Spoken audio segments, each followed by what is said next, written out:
चलो अस्सलाम वालेकुम दोस्तों, मैं तव्हांजो पंहिंजो असलम भुट्टो। दोस्तों अॼु दिलि चयो त तव्हां सां गाॾी में वेही कचहरी कजे जो अॼु कराची जो मौसम ॾाढो ज़बरदस्त आहे ऐं कॾहिं कॾहिं हल्की हल्की उस थी अची वञे न त ऑलमोस्ट क्लाउडी आहे ऐं फुड़ फुड़ बि पवे पई ऐं कराची जे मौसम जो कोई एतबार न आहे। जीअं चवंदा आहिनि न त कराची जे मौसम ऐं कराची जी कंहिं छोकिरी ते एतबार न कजे, त अहिड़े नमूने सां कराची जो मौसम खे काउंट कयो वेंदो आहे। दोस्तों अॼु जेका कचहरी आहे तव्हां सां मुंहिंजी उहा आहे एक्टिंग जे हिसाब सां। त एक्टर जेको आहे सो उहो कीअं हूंदो आहे, कीअं थींदो आहे ऐं एक्टर जी क्वालिटीज़ छा हूंदियूं आहिनि ऐं एक्टिंग खे करण जे लाइ छा छा खपे थो।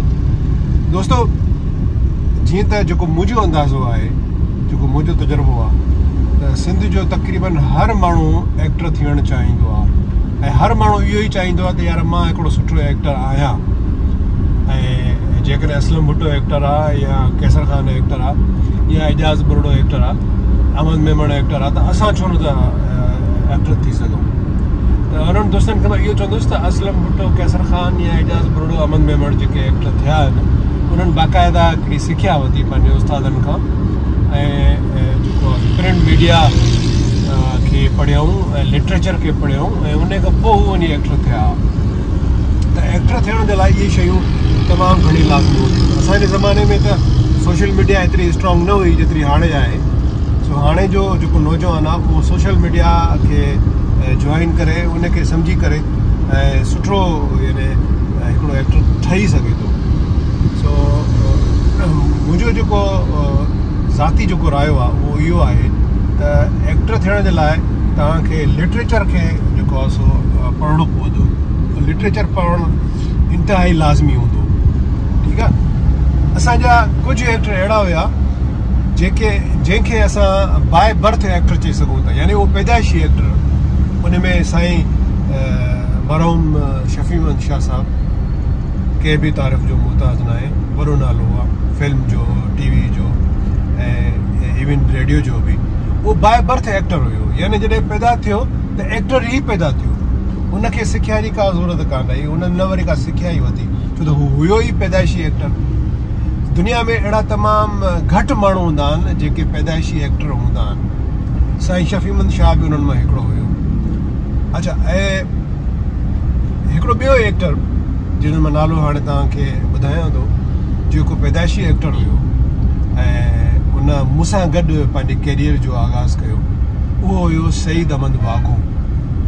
लाजवाब माण्हू, लाजवाब एक्टर ऐं पैदाइशी एक्टर।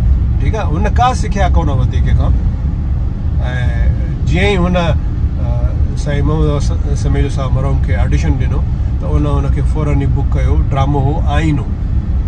ऐं जेकॾहिं ज़िंदगी वफ़ा करे हा हिन सां सईद साहब, त सईद हींअर तमामु वॾो एक्टर हुजे हा, मतिलबु तमामु वॾो एक्टर हुजे हा, पर ज़िंदगी हुन सां वफ़ा कोन कई। हुनखे ब्रेन ट्यूमर थी पियो पंहिंजी नौजवानी में ई। हुन हिकु ॿ सीरियल कयो ऐं पोइ वीचारे जी डेथ थी वई। अलाह से हुनखे जेको नसीब करे। दोस्तों सईद जा 2-3 क्लिप्स मां ड्रामे जा हिते तव्हांखे ॾेखारियां थो, तव्हां ॾिसो त हुनजी एक्टिंग जो स्टैंडर्ड छा आहे। फस्ट टाइम हुन इन ड्रामे में कमु कयो ऐं हुन क़तन इहो महसूसु कोन करायो त मां को नओं एक्टर आहियां। ऐं लाजवाब ज़बरदस्त आहे एक्टिंग ऐं एॾो कॉन्फिडेंस जो असां परेशान थी वेंदा हुआसीं। अहमद मां हुन जा दोस्त हूंदा आहियूं ऐं असां हुन जा क्लास फेलो बि हुयासीं ऐं रूममेट बि हुयासीं। हे तव्हां ॾिसो क्लिप्स ऐं तव्हांखे ॾाढो मज़ो ईंदो। कहिड़ी प्यारी प्यारी स्कॉर्पियो थाम हले हूंदी। छॾ प्यारा, मारे छॾी का चङी वाई त कर। गुलनि में तुरण वारा पहिरीं वरी थाम मलींदा। खिलण ॾिठो अथसि हथे खिली ॻाल्हाए त ज़िंदगी सुधरी पवे। ज़िंदगी ॾाढी ॾुखी अथई प्यारा, ॾाढी ज़ालिम अथई। छा थियो? ॿुधा ख़ैर त आहे? ख़ैर वरी कहिड़ो यार, ही छुराननि जेके अची सुज़ुकी में ईंदा आहिनि। हा हा। जिनके शेर वारा मार भी ॾियनि। हा हा। अॼु प्यारी गाड़ी स्कॉर्पियो यार उन्हनि सां गॾु वेठी हुई। बस कमाल तो करी यार, बस असांजी ज़िंदगी तबाह थी वई, तूं चओ बस। खैरा प्यारा खैरा, हेॾे ॿुध त ओ प्यारा, भला ॿुधाए त सही न किथे वेठा? क्लास में वेठे कचहरी पे कयूं। हा पोइ हेॾे मुंहुं त मथे कर न, पोइ छा थियो? पोइ छा थियो? ज़िंदगी तबाह थी वई, ॿियो छा थियो? जिंदगी ॾाढी ॾुखी आहे प्यारा, ॾाढी ज़ालिम थई। दोस्तों तव्हां ॾिठो सईद वाघो केतिरो नेचुरल एक्टर हो, जॾहिं एक्टिंग कंदो त हुनखे अंदाज़ो न हूंदो हो त उहो एक्टिंग थो करे, छो त उहो एक्टर पैदाइशी एक्टर हो, उहो जेको ॻाल्हाईंदो हो त उहो सम्झ जोड़ो की एक्टिंग ई हूंदी हुई। सो हिकिड़ो ॿियो मुंहिंजी ज़िंदगी में ज़बरदस्त एक्टर आयो जंहिंसां मां गॾु कमु कयो, इलाही कमु कयो, ऐं मां हुनजी वॾी इज़त कंदो हुयुसि ऐं हू बि मूंसां प्यारु कंदो हो ऐं मूंखे सेखारींदो बि हो। तमामु वॾो एक्टर हुयो उहो हुयो मरहूम मोहम्मद यूसुफ अली मरहूम। पैदाइशी एक्टर कोन हुयो, पाण रोहिड़ी में मैकेनिक हुयो, गाॾियुनि जो कमु कंदो हो। पोइ हुनखे एक्टिंग जो शौक़ु थियो ऐं वरी उहो कराची आयो, कहिड़े बि नमूने सां उहो PTV सेंटर ते आयो कराची। पोइ अहिड़े नमूने सां उहो उन ज़माने में हुन एक्टिंग में पंहिंजी लाइफ खे आज़मायो ऐं उन वक़्त में तमामु वॾा एक्टर हूंदा हुआ, यानी उन ज़माने में AR बलोच तॾहिं जवान हुयो ऐं सिंधी ड्रामनि जो वॾो एक्टर हुयो, ऐं उन ज़माने में अब्दुल्ला कबड़ो वॾो एक्टर हुयो, मंसूर बलोच, महमूद सिद्दीकी, इहे उहे एक्टर हुया उन ज़माने में जिन जो बाक़ाइदा नालो हुयो। ऐं ब्लैक एंड वाइट टेलीविज़न हूंदो हो ऐं नाटक ब्लैक एंड वाइट हलंदो हो, तक़रीबन सभु ड्रामा ब्लैक एंड वाइट हलंदा हुआ। यूसुफ अली मरहूम नंढा नंढा रोल करे नेठि वञी प्रोड्यूसरनि खे पाण ते मथो अदा कयईं, यार मां बि वॾो एक्टर आहियां ऐं मूंखां को सुठो कमु वठो। त प्रोड्यूसरनि उन्हनि खे आहिस्ते आहिस्ते सुठा रोल ॾिना ऐं तव्हांजो यूसुफ अली मरहूम हर प्रोड्यूसर जी ज़रूरत पइजी हुई ऐं हर ड्रामे में मेन रोल कंदो हुयो ऐं वॾो रोल कंदो हुयो ऐं ॾाढो भलो कमु कंदो हुयो उर्दू तोड़े सिंधी ड्रामे में। मरहूम यूसुफ सां ज़िंदगी वफ़ा न कई ऐं जल्दी हिन दुनिया में हले वियो, इन नसीब करे। ऐं मुंहिंजो उस्ताद बि हुयो, मूंसां वॾो प्यारु कयो, मां हुन मां तमामु घणो सिखियुसि ऐं तमामु घणी मुंहिंजी इज़त बि कंदो हुयो। ऐं अच्छा त यूसुफ सां मुंहिंजा कुझु ड्रामनि जा वीडियोज़ आहिनि, उहे असां वॉच कयूं। उहो ड्रामो हुयो अञा कीअं आहिनि गामो सचा। जमाल यार वाह वाह, यार वाह जो घर आहे सेठ साहब जो बि। हेॾी वॾी माण्हूअ जो घर आहे, यकीन सुठो हुजणु खपे। बेली पंहिंजो अहिड़ो ई घर वठंदासीं यार। रखोला आहे। हा वे वे वे वे वाह यार वो तस्वीर में ॾिस। साईं मूं अर्ज़ु कयो न तव्हांखे तकलीफ़ थींदी साईं, असां जाइ ॾिसूं पिया कान का मिली वेंदी साईं जाइ। यारो में कहिड़ो कमु आहे? यार हे थधे कबट मां शरबत जो शीशो कढाइणो आहे न। बाबा थधो कबट न आहे, इनखे फ्रिज चवंदा आहिनि। फ्रिज फ्रिज खैर सिखी वेंदासीं। मासी मासी इहो कमु तव्हांखे न आहे करणो। अया बच्चो तू जो पंहिंजे घर जो कमु कंदो बाक़ी मूं करे त ॾोह थी पियो। मुंहिंजी त ॿी ॻाल्हि आहे, तव्हां वेहो प्लीज़ वेहो।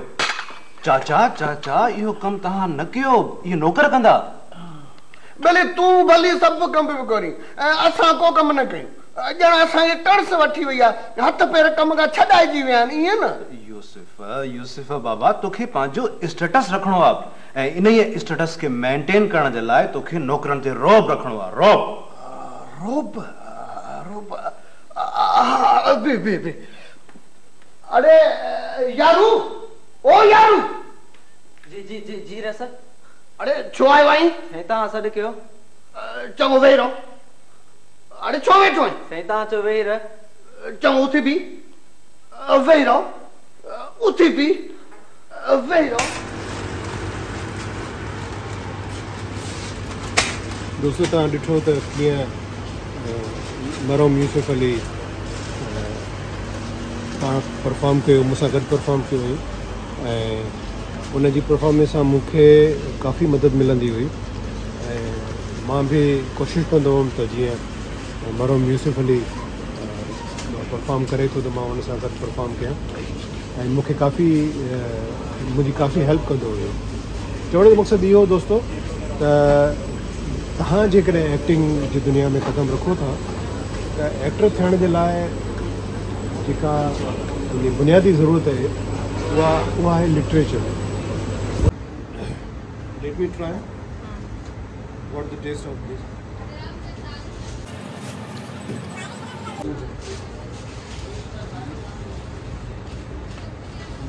दोस्तों जेको मां लिटरेचर जी ॻाल्हि कई उहो इन तरह सां जो जॾहिं मां एक्टिंग जो सफ़र शुरू कयो पंहिंजी ज़िंदगी में त मूंखे मरहूम शमशीर उल हैदरी जेको तमामु वॾो राइटर हुयो, तमामु वॾो पोइट हो सिंध जो, ऐं मुंहिंजो उस्तादनि मां हुयो, उन मूंखे हिकिड़ो मशवरो ॾिनो त असलम जेकॾहिं तोखे एक्टर थियणो आहे त तूं लिटरेचर पढ़।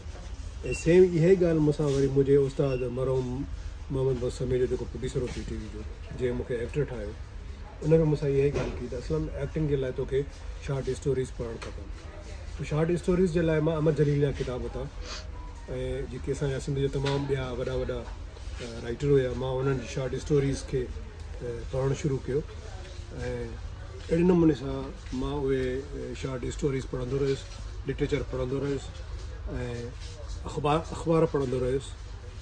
उन मां मूंखे वॾो फ़ाइदो पहुतो। यानी मूंखे जेकॾहिं एक्टर थियण में जेका मदद मूंखे मिली पंहिंजे उस्तादनि खां अलावा उहो लिटरेचर हुयो। त मुंहिंजो तव्हांखे इहो ई मशवरो आहे त जेकॾहिं तव्हांखे एक्टर थियणो आहे तव्हां लिटरेचर पढ़ो, उन खां पोइ कंहिं उस्ताद वटि वञो ऐं उन खां सिखिया वठो। बाक़ी पंहिंजे मुंहं सां एक्टिंग करण सां तव्हां कॾहिं बि एक्टर कोन थी सघंदो।